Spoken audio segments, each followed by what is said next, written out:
સ્વાધ્યાય 2.14 ની રકમ છે. કોઈ એક રાજમાર્ગ પર 30 કિલોમીટર પર અવરની ઝડપે દોડતી પોલીસ વાનમાંથી તેની જ દિશામાં 192 કિલોમીટર પર ઝડપે દોડી રહેલી ચોરની કાર પર ગોળી છોડવામાં આવે છે. જો બંદૂકની નળીમાંથી નીકળતી ગોળીની ઝડપ 150 મીટર પર સેકન્ડ હોય તો ગોળી ચોરની કારની કઈ ઝડપે અથડાશે? તો ગોળી ચોરની કારની કઈ ઝડપે અથડાશે તે આપણે શોધવાનું છે. નોંધ આપેલી છે. ગોળીની તે ઝડપ નક્કી કરો કે જે ચોરની કારને નુકસાન પહોંચાડી શકે. પ્રશ્નાચિહ્ન આપેલું છે. તો અહીંયા ગોળી જે છોડવામાં આવે છે બંદૂકમાંથી ગોળી એ ચોરની કારને અડશે કે નહીં તે અહીંયા સાપેક્ષ વેગ શોધવાનું છે. શું શોધવાનું છે? સાપેક્ષ વેગ. ગોળીનો પણ કોની સાપેક્ષે? તો ચોરની ગાડીની સાપેક્ષે. ચોરની ગાડીની સાપેક્ષે એટલે ચોર એટલે થીપ કહીશું આપણે. તો હવે સાપેક્ષ વેગ જે ટોપિક છે નવા સિલેબસમાં કટ કરેલો છે, પણ અહીંયા એક દાખલો મૂકેલો છે. સ્વાધ્યાય 2.14 આજે આપણે ગણાવીએ છીએ તે. તો અહીં આપણે જે ડેટા આપેલો છે તે લખી લઈએ. તો શું આપેલું છે? સૌથી પહેલા પોલીસની ઝડપ આપેલી છે. પોલીસ વાનની ઝડપ 30 કિલોમીટર પર અવરની ઝડપે દોડતી પોલીસ વાન. તો પોલીસ માટે શું આપશે? આપણે પોલીસ માટે પી આપી દઈએ છીએ. પી વી પી અહીંયા નીચે આ લખી દઈએ. પોલીસ વાન માટે શું લખીશું? વી પી. આ થઈ ગયું. તો વીપીની ઝડપ કેટલી આપેલી છે? 30 કિલોમીટર પર અવર. 30 કિલોમીટર પર અવર આ આપેલી છે. પણ અહીં દરેક રકમ અહીંયા બંદૂકની ગોળી આપેલી છે 150 મીટર પર સેકન્ડ. તો અહીંયા મીટરના અંદર કન્વર્ટ કરવું પડશે. તો અહીંયા મેં મીટરના અંદર કન્વર્ટ કરતા શીખવાડ્યું છે. જુઓ એક કે આપેલું છે, અહીંયા મીટર છે. મીટર તો ઓલરેડી આપેલું છે, ખાલી કેની કિંમત કોણ છે? તો કેની કિંમત કેટલી? 1000. હવે 1 કલાક બરાબર કેટલા સેકન્ડ થાય? તો 1 કલાક બરાબર 60 મિનિટ અને 60 સેકન્ડ. 60 ગુણ્યા 60 કરતો 3600 આવશે. 3600 સેકન્ડ. તો આ મીટર તો આપેલું છે, અહીંયા સેકન્ડ તો થઈ ગયું. આ રીતે ના કરવું હોય તો બીજી એક રીત પણ છે. તો શું કરવાનું છે? અહીંયા 30 આપેલા છે. ડાયરેક્ટ જો કિલોમીટરમાંથી મીટરમાં જવું હોય, કિલોમીટરથી મીટરમાં, મીટર પર સેકન્ડમાં, તો શું કરવાનું?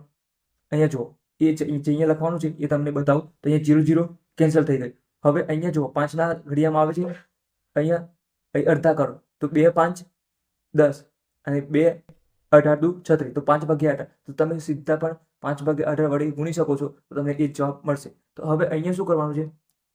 તો અહીંયા જુઓ હવે આ બંને એક જ ઘડીમાં આવતા હોય, ઉડતા હોય, ઉડાડવાના છે. તો 6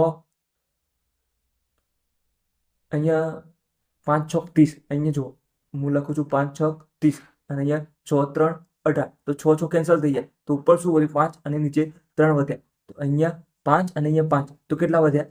25. 25/3. આ જવાબ મળ્યો આપણને મીટર પર સેકન્ડ. શાનો મળ્યો?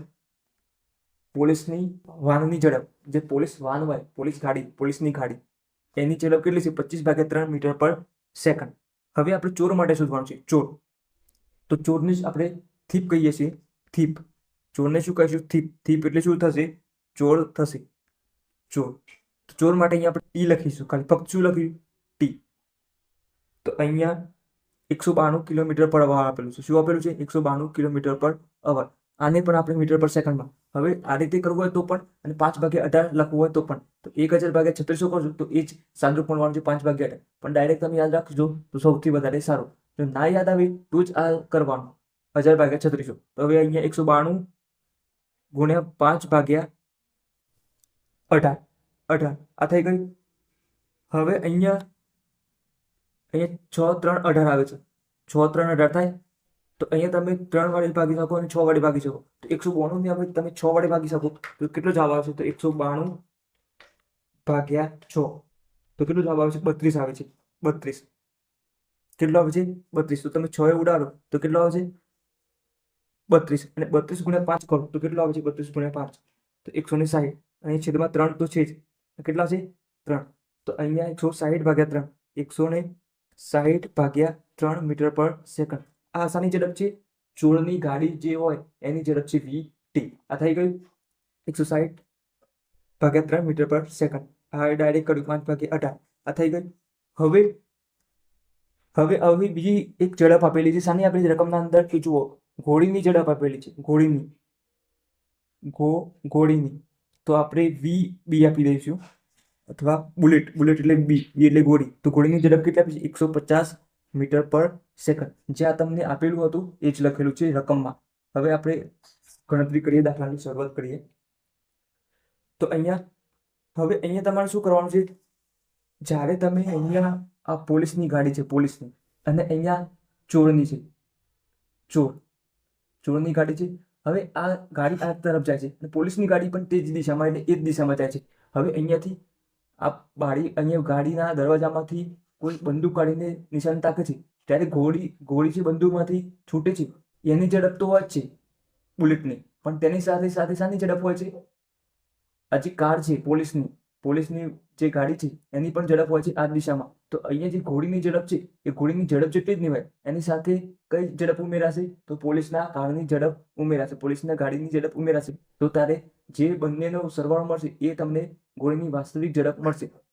તો હવે આપણે ઘોડીની સૌથી પહેલા વાસ્તવિક ઝડપ શોધવી. આ તો 150 મીટર પર સેકન્ડ છે, ખાલી ઘોડીની ઝડપ છે, પણ વાસ્તવિક ઘોડીની ઝડપ કેટલી હોય? જો તમે સ્થિર ઊભા હોય અને ઘોડી છોડો છો, તમે સ્થિર ઊભા છો, સ્થિર ઊભા છો અને તમારા હાથમાં અહીંયા બંદૂક છે, અને તમે ઘોડી છોડો છો, તો આ જે 150 કિલોમીટર છે મીટર પર સેકન્ડ એ ઘોડીની ઝડપ છે, ફક્ત ઘોડીની ઝડપ.